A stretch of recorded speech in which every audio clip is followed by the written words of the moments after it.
I'm making a lemon drizzle cake. So I've got, I'll put the quantities when I'm posting. So I've got some butter, I've got some sugar, I need some lemon zest. So that's what I use for lemon zest. And I grate it like that. So I start at the top. I use unwaxed lemons. They're sold in the shops everywhere. Lemon drizzle cake is from Nigela's book, How to Be a Domestic Goddess. That's the one. It's really good. So if you see any equipment that I use or any books that you like and you're in Uganda, I can order them for you and send them to you.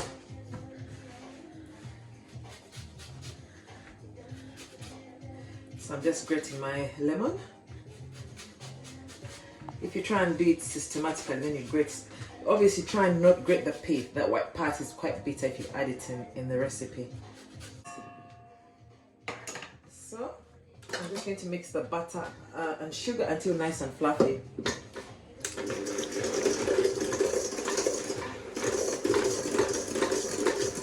If I was making a vanilla cake, I'd have put the vanilla there as well.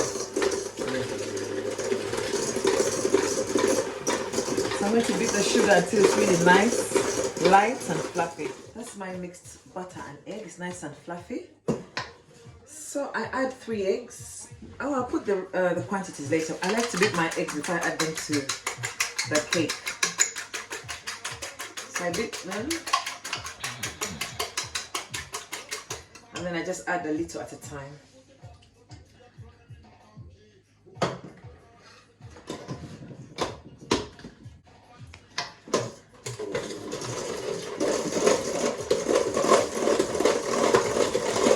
At a time, because if I add them too quickly, they will just curdle. Someone says if a curdled cake doesn't matter, but I think when a cake curdles, it takes the lightness away, but I'm not sure.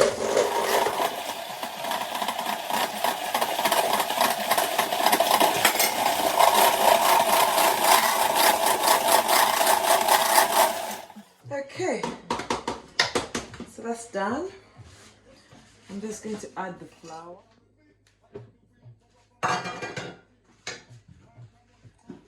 I add a pinch of salt. I said to you the importance of salt to a cake. And then I add some milk. I'm adding about, I'll put the recipe in the description.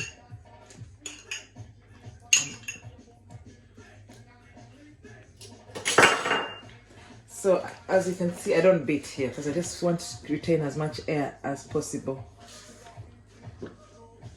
So I just mix with my hand.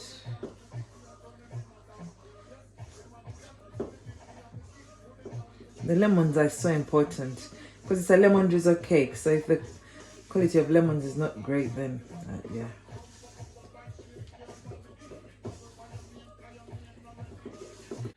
Okay, the lemon oil is not part of the recipe, but I love a lemon drizzle cake that's really lemony. So I'm just adding a drop of lemon oil, just a drop.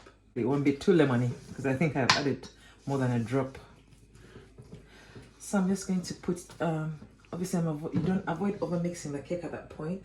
So I lined my loaf tin because I love my lemon drizzle cake as a loaf.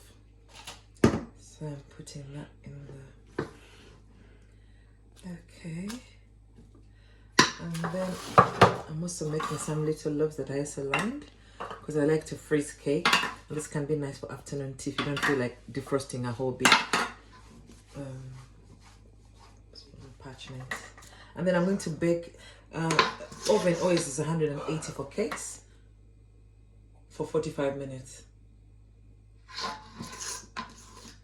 To do a lemon glaze for the cake. That's icing sugar. I didn't have to put lemon zest, but I just love lemon zest too much. So if I want to squeeze a lemon or lime and I want to get the most out of the juice, I put it on a board and just roll it like that. And so by the time I cut into it, it will be nice and soft, and the juice comes out quick. You can see the juices come out nicely just for squeezing on the initial rolling.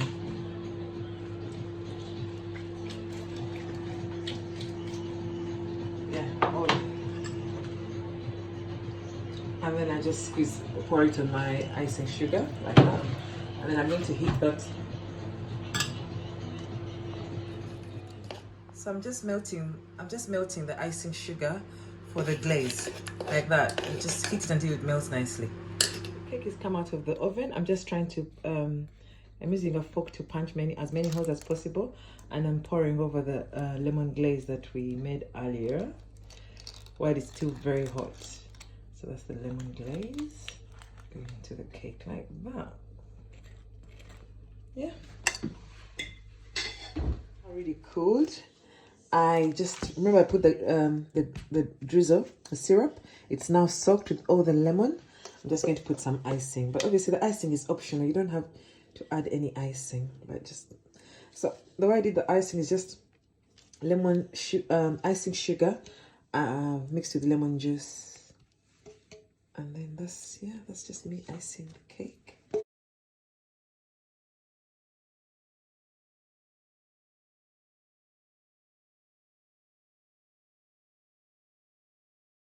And then I did some lemon zest and I'm just sprinkling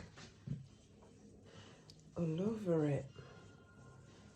Yeah, that's my lemon drizzle. Have a slice of it.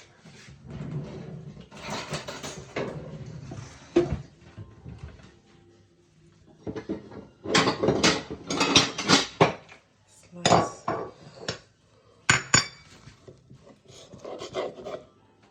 Yeah, it's nice and crumbly.